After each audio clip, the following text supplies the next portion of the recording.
Okay, greetings everybody. Keith here. Hoping everybody's having a good day, enjoying life, living life, loving life. I want to make sure to remind everybody to hit that like, share, and subscribe button. If you're on Hecklebus, get over to El Perro and do the same. And if you're on El Perro, get over to Hecklebus. Hit that share, like, and subscribe button. Get those algorithms up. In the meantime, there's a PayPal button in the details section, both at the top of the details in regards to my sites and everything. You can try that one. And if that one doesn't work, try the one at the bottom. They're two different links for two different purposes. Of course, everybody, please use friends and family so I don't have to dispute the quote payments, even though they're listed as donations through PayPal. I want to welcome everybody for joining. Thank you much. And we're going to continue on with a video I did on the 22nd, I believe, in regards to a form I got from the Postal Service that was dishonored.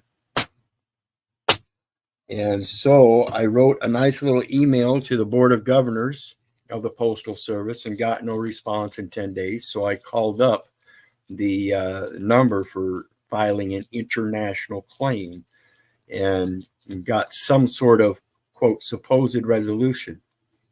And what it is when it was dishonored, when I sent the notice through the email, it was ignored. And so when I got on the phone to a wonderful lady named Janelle, I explained to her my predicament in regards to the situation of the Postal Form 6387.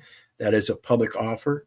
And on it, there is a place where I can make an exchange of an asset, which is a transfer of an asset to the Postal Service, known as physical material coin. And in the instrument, there is a conversion noted by the use of rural and then the use of domestic. And so there's a specification on there for in credit for that proper conversion of a material good to an electronic credit.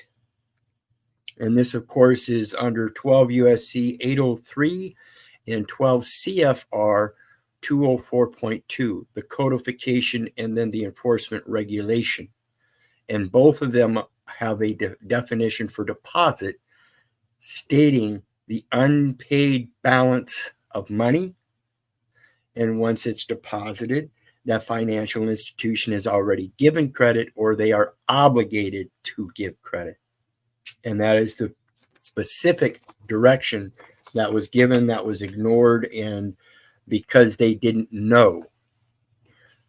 And if you remember in that first video, I explained that this lady, I asked her if she would do some research on specific laws that I was pointing out to educate herself. And she said, no, that's not going to happen. Well, according to my phone call, they told me that I could go ahead and when I get the next one, which we've got now, I can make out another rural money order transaction application and submit it again. This is the private administrative process, folks. I did it the one time. That was in person, face to face. The notice that they didn't want to take note of. They didn't want to notice, even though I showed them. Then the second was the communication with the Board of Governors of the Postal Service, which was ignored. So that's acquiescence number 2. Now we have the third contact to the international.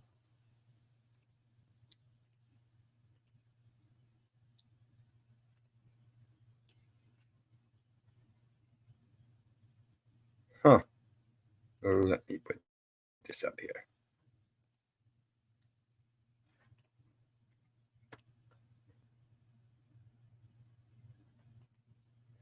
To the international claims on the United States Postal Service. So when I contacted that number for help in filing an international claim, now my international claim is filed. So it's no longer a matter of the record, it's filed. Okay, so the administrative record has been established, and it is committed in the communications that are evidenced as facts in, on, and for their records. Okay, now the final judgment has been made, and it has been settled that I am now allowed through this process to take this next bill and run it down to the Postal Service again to make the second attempt. And what I want to point out here, pre-sorted first class mail, U.S. postage paid. So, regardless of the title, notice that's all uppercase, all uppercase, and it's extreme. Okay, that's a document of title. Relative to 39 CFR 777.33. Expenses incidental to transfer of title to the Postal Service. And when we open this one that has postage prepaid, we pull out the bill, as they like to call it, or presume it to be, when in fact, it is actually a statement of services. That's it. And notice it's Joyce Schmidt in all uppercase. Again, a document of title. Now, notice the envelope supplied inside says place stamp here. So when I take this and I give them coin, $1.10 in coin, not a Federal Reserve note with 10 cents, whether it be 10 pennies or a dime or 2 nickels, but $1.10 in coin. Those are known as actual real assets, real property, while a Federal Reserve note is a promise to pay. Okay, so you cannot commingle them, and you are not supposed to be using Federal Reserve notes. So then they give an envelope that says place stamp here. Now I give them an asset of $1.10, and I make the contract as the grantor of the contract, and they complete the contract by canceling it. Now, it does not say on this form that I'm supposed to put the bill in here and seal the envelope. It says provide, check here if you want the post office to mail the money order. If so, complete, pay to, and from sections and give your carrier a stamped, addressed envelope. It says nothing about supplying the envelope and sealing it and putting everything inside. So what it means is when you add this form with the bill, and now I have a settlement claim to attach to it, showing that I've already completed the administrative process in filing an international claim, they better follow the directive now. Now the post office is committing, not the Postal Service, but the post office. See, the post office is a trademark carrier.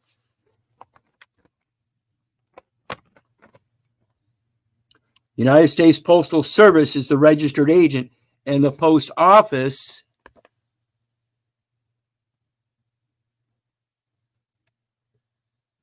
is the trademark carrier.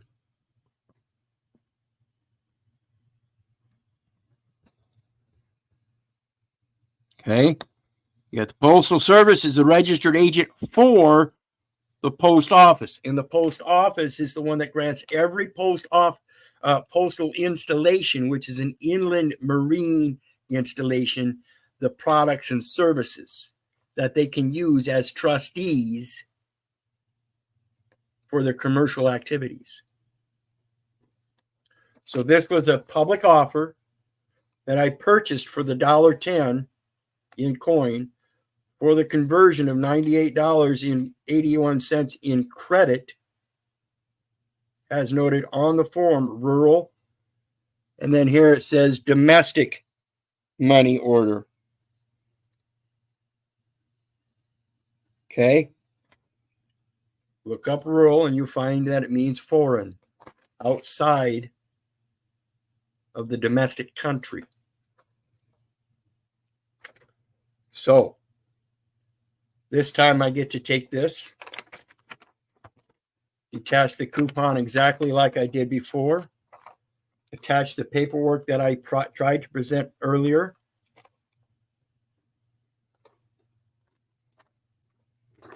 along with my directive.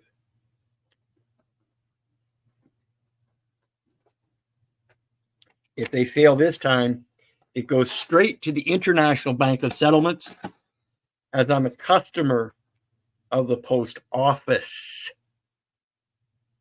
The customer, meaning I get to customize their offer and make it good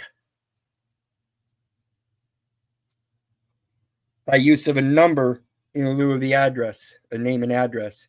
And this is 19 CFR 149.3 data elements, buyer.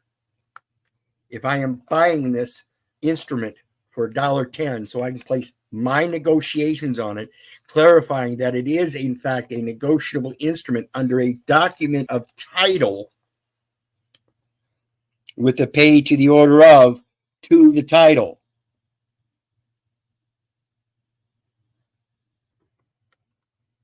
See, this is an order. So it is paid to the order of.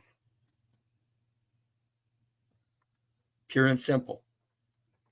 I hope you guys comprehend this. This is the easiest way I can explain the administrative process that I know. Trying to enable you guys to comprehend is that's all I'm doing. I don't go into them courts. I don't address them courts. I address the proper people by doing my proper research so I know who to contact. So when it comes to the cases down there at the local courthouse, 93 cases to get expunged, I no longer need to talk to the administrative law judge because the Judicial Office Department is an independent, neutral and independent office within the Postal Service. And I am a customer of the post office.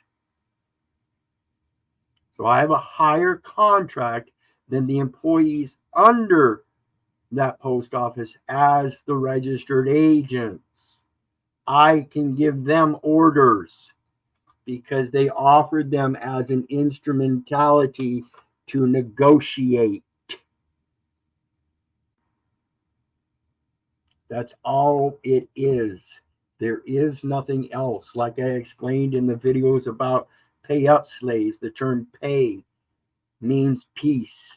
Well, if pay means peace and they're demanding me to pay when there's already a peace treaty in place, then why don't I refer to that? That's what I'm suggesting.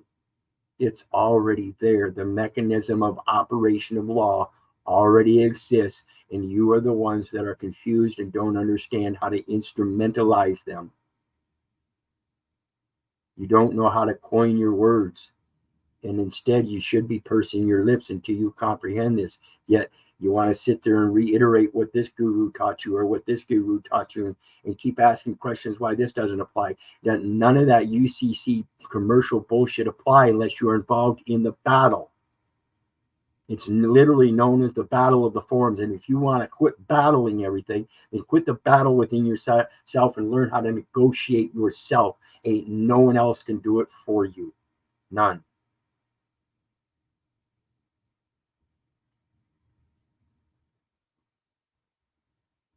All U.S. postage stamps are backed, but they are not backed by gold and silver.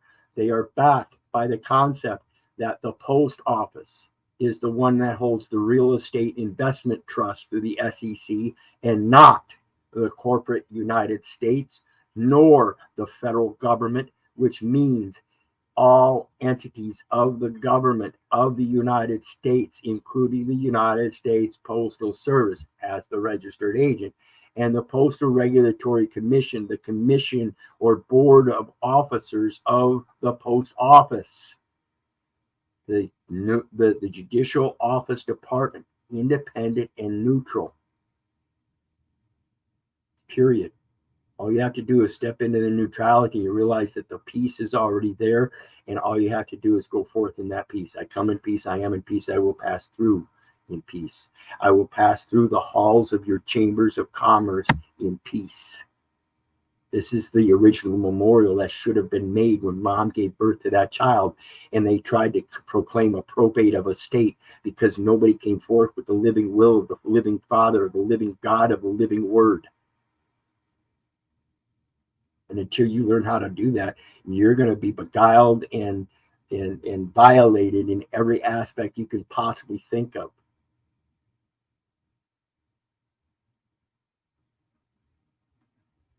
So anyway, I want to thank everybody. Just a real short one. No Mercy Sheep is saying, mic check, Wizard. Is there something wrong with my mic?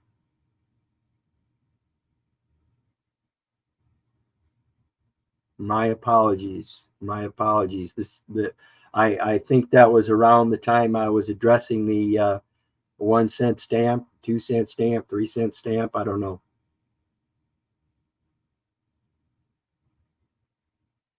But my apologies. Again, however, though, I will make another video following up on the results of this next attempt. Like I said, I'm showing you my process. I'm showing you everything I'm doing. That's why it's not a public record. That's why there are no documents to file. You cannot have access to that. Those are private communications through private administrative process. And the best I can do is explain to you what I did firsthand. And I certainly am not going to go around like the Truman Show and report everything just for your purposes. If you're from Missouri, you need to see it to believe it, then get out there and do it yourself. Like I said before, I'm one of the only ones I know of that's doing this, and I've been telling people how to do this before. And it's only because my companion, we've been together almost 13 years, and she's just as bad as you guys sometimes. She was a special ed teacher, worked for the government herself, and she believes so much the government told her it's pathetic. And it's taken me 13 years almost to finally convince her to let me try it on one bill, the cable bill.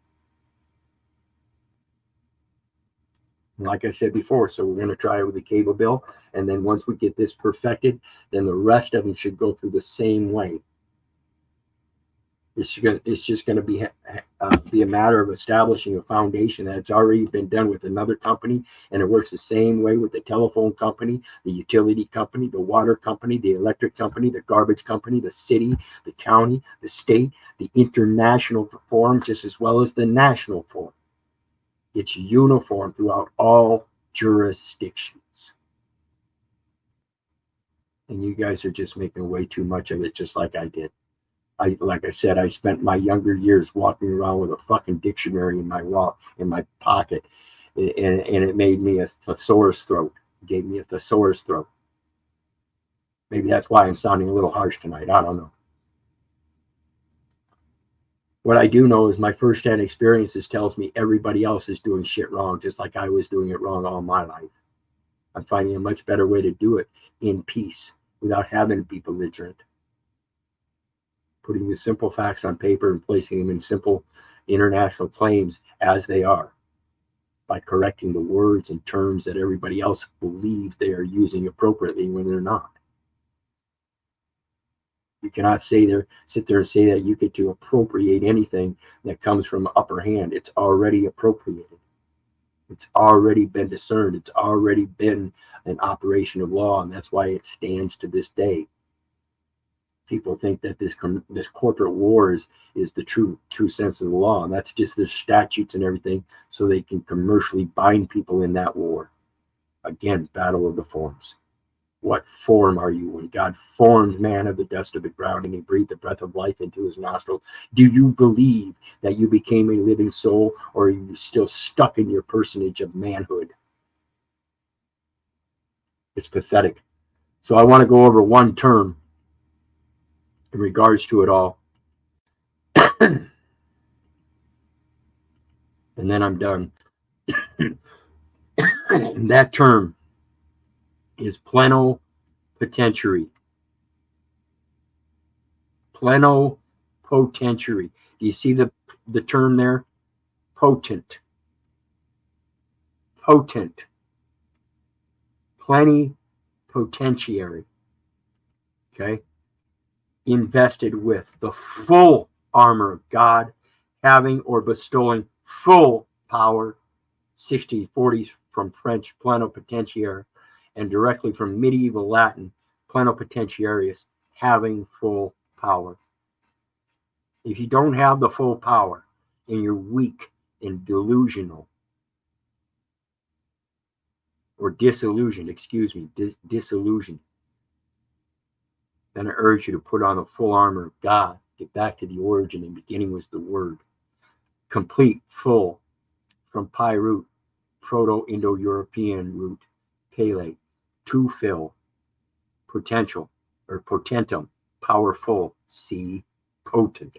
As a noun from 1650s, persons invested with full powers to transact any business, especially with reference to an ambassador to a foreign court or government. Jeremiah 1:5, before I formed thee in the belly, I knew thee. Before thou was cast from the womb, I sanctified thee. I ordained thee a prophet unto the nations, an ambassador to a foreign court or government. The same like wording. It means the same thing.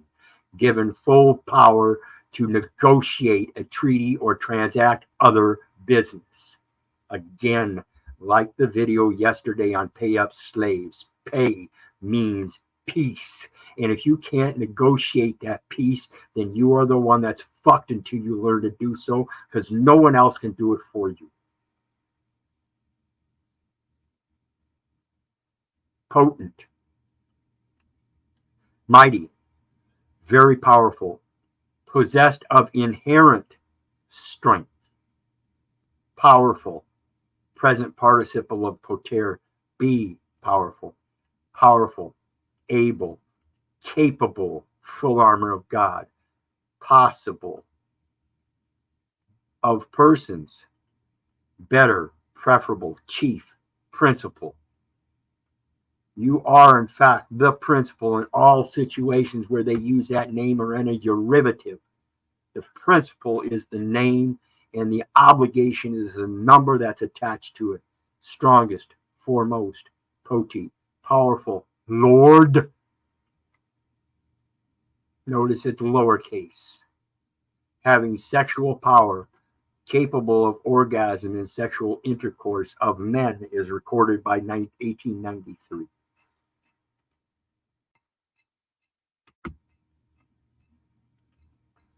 I hope you guys comprehend tonight's short little session of 24 minutes, because that's all I got. Remember, I love you, and I don't give a fuck whether you love me back or not. I'll see you next with some more videos, and I'll be back with a video on the results of this. God bless. Have a good night.